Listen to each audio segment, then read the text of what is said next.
অত্যন্ত অসুস্থ ছিলেন, সে বিছানা থেকে ঠিকমতো উঠতে পারছিল না। অন্যদিকে বাড়িতে 3 দিন যাবত কোনো খাবার ছিল না। খাবার না খেয়ে ও অসুস্থতার কারণে হযরত ফাতেমা রাদিয়াল্লাহু তাআলা আনহা অত্যন্ত দুর্বল হয়ে পড়লেন। শেরে খোদা হযরত আলী রাদিয়াল্লাহু তাআলা আনহুর হাতে তখন এমন কোনো অর্থ কড়িও ছিল না যার মাধ্যমে তিনি খাবার ক্রয় করে আনতে পারবেন। 3 দিন অতিবাহিত হওয়ার পর হযরত ফাতেমা রাদিয়াল্লাহু তাআলা আনহা হযরত আলী রাদিয়াল্লাহু তাআলা আনহুর হাতে একটি কাপড় দিয়ে বললেন, হে আমার প্রিয় স্বামী, আপনার হয়তো মনে আছে আব্বাজান হযরত মুহাম্মদ সাল্লাল্লাহু আলাইহি ওয়াসাল্লাম আমাদের বিয়ের সময় এই কাপড়টি আমাকে হাদিয়া স্বরূপ দিয়েছিলেন। এটি অত্যন্ত বরকতময় একটি কাপড়। আমার মনে চাচ্ছে না যে এই কাপড়টি আমি বিক্রি করে দেই, কিন্তু তারপরেও যেহেতু আমাদের ঘরে আজ 3 দিন যাবত কোনো খাবার নেই, তাই আপনাকে এই বরকতময় কাপড়টি আমি দিচ্ছি।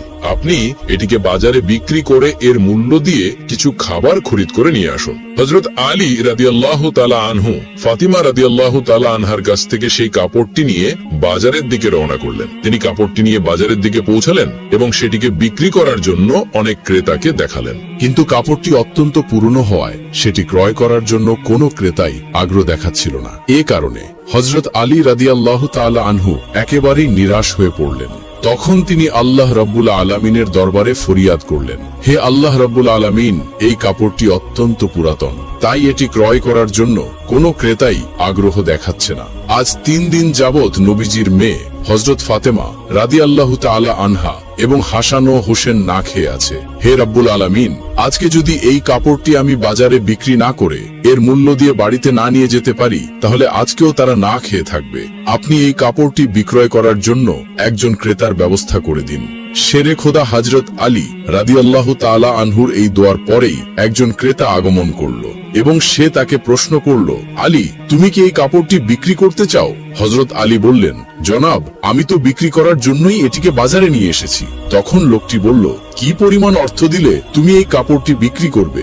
শেরে খোদা হযরত আলী জানতেন এই কাপড়টি অত্যন্ত পুরাতন, এর মূল্য সর্বোচ্চ 1 দিরহাম বা 2 দিরহাম হতে পারে। তাই তিনি কোনো দাম না চেয়ে বললেন, জনাব, আপনার যা মর্জি তাই প্রদান করুন, আমি নিজ থেকে কাপড়টির কোনো দাম চাচ্ছি না। তখন সেই ক্রেতা বলল, আমি 6 দিরহাম দিয়ে এই কাপড়টি ক্রয় করতে চাই, তুমি কি বিক্রি করতে রাজি আছো? তখন আলী রাদিয়াল্লাহু তাআলা আনহু অত্যন্ত খুশি হয়ে রাজি হয়ে গেলেন এবং বললেন, জনাব, আপনি আমাকে 6 দিরহাম দিয়ে এই কাপড়টি ক্রয় করতে পারেন। অতঃপর ক্রেতা হযরত আলী রাদিয়াল্লাহু তাআলা আনহুকে 6 দিরহাম দিল এবং হযরত আলী রাদিয়াল্লাহু তাআলা আনহু ক্রেতাকে তার কাপড়টি হস্তান্তর করলেন। ওইদিকে আল্লাহ রাব্বুল আলামিনের একদল ফেরেশতা অন্য একদল ফেরেশতাকে বলতে লাগলো, নবী করিম সাল্লাল্লাহু আলাইহি ওয়াসাল্লামের সাহাবীগণ অত্যন্ত দানশীল, তারা সুখে দুঃখে সব অবস্থাতেই দান করে থাকে। তখন ফেরেশতাদের অপর একটি দল বলল, আল্লাহর নবীর সাহাবীরা দান করে এটা ঠিক কথা, কিন্তু তারা সুখে দুঃখে সবসময় দান করে না।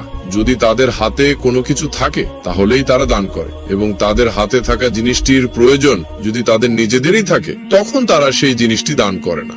ফেরেশতাদের এই ঝগড়ার সমাধান করতে আল্লাহ রাব্বুল আলামিন তাদেরকে বললেন, হে আমার ফেরেশতারা, তোমরা পরস্পরের মাঝে ঝগড়া করিও না।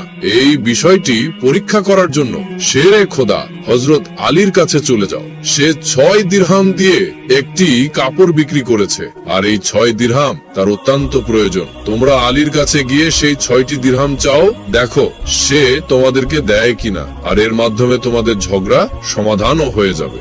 আল্লাহ রাব্বুল আলামিনের পক্ষ থেকে এই নির্দেশ লাভের পর একজন ফেরেশতা ফকির বেশে হযরত আলী রাদিয়াল্লাহু তাআলা আনহুর কাছে আগমন করলেন। হযরত আলী রাদিয়াল্লাহু তাআলা আনহু সেই 6 দিরহাম দিয়ে খাবার ক্রয় করতে যাচ্ছিলেন। ইতিমধ্যে সেই ফকির বেশধারী ফেরেশতা তাকে বললেন, হে আল্লাহর বান্দা, আজ কয়েকদিন যাবত আমি না খেয়ে আছি। দীর্ঘদিন যাবত না খেয়ে থাকার কারণে আমার শরীরে সামান্যতম নড়াচড়া করার শক্তি নেই। আমি আল্লাহর ওয়াস্তে তোমার কাছে কিছু ফরিয়াদ করছি, যদি তোমার নিকট কোনো অর্থ কড়ি থাকে দয়া করে আমাকে সেগুলো দান করো, যাতে সেই অর্থ দিয়ে আমি খাবার ক্রয় করে খেতে পারি এবং আমার ক্ষুধার জ্বালা নিবারণ করতে পারি। ফকিরের মুখে এসব কথা শুনে হযরত আলী রাদিয়াল্লাহু তাআলা আনহু ভাবতে লাগলেন, হে আল্লাহ, আজ 3 দিন যাবত আমার স্ত্রী ও সন্তান না খেয়ে আছে, 3 দিন পরে আমার স্ত্রী ফাতেমা আমাকে একটি কাপড় বিক্রি করতে দিলেন। কথা ছিল সে কাপড় বিক্রি করে তার অর্থ দিয়ে আমি তাদের জন্য খাবার ক্রয় করে নিয়ে যাব। কিন্তু আল্লাহর এক অসহায় বান্দা আমার কাছে ভিক্ষা প্রার্থনা করছেন। এখন আমি কি করব? আমি আমার স্ত্রী ও সন্তানদের জন্য খাবার ক্রয় করে নিয়ে যাব, নাকি এই ভিক্ষুককে অর্থগুলি দান করে দেব? সর্বশেষে তিনি সিদ্ধান্ত নিলেন যে ভিক্ষুককে এই অর্থগুলি দান করে দিবেন। অতঃপর তিনি মনে মনে ভাবতে লাগলেন, আল্লাহই আমার উত্তম অভিভাবক, এই ভিক্ষুককে আমি এই 6 দিরহাম দান করে দিই। তখন তিনি সেই 6 দিরহাম ভিক্ষুককে দান করে দিলেন। এরপর তিনি অত্যন্ত চিন্তিত ও পেরেশান মনে সামনে চলতে লাগলেন। ইতিমধ্যে দেখা গেল এক ব্যক্তি হযরত আলী রাদিয়াল্লাহু তাআলা আনহুর কাছে একটি লাল ঘোড়া নিয়ে আসলো এবং সে তাকে বলল, হে হযরত আলী রাদিয়াল্লাহু তাআলা আনহু, আপনি কি আমার কাছ থেকে এই লাল ঘোড়াটি ক্রয় করতে চাচ্ছেন? হযরত আলী বললেন, জনাব, আমি কিভাবে আপনার কাছ থেকে এই ঘোড়াটি ক্রয় করব? আমার হাতে কোনো অর্থকড়িও নেই। তখন সেই ব্যক্তি বলল, হে আলী, আমি বাকিতে আপনার কাছে এই ঘোড়াটি বিক্রি করব।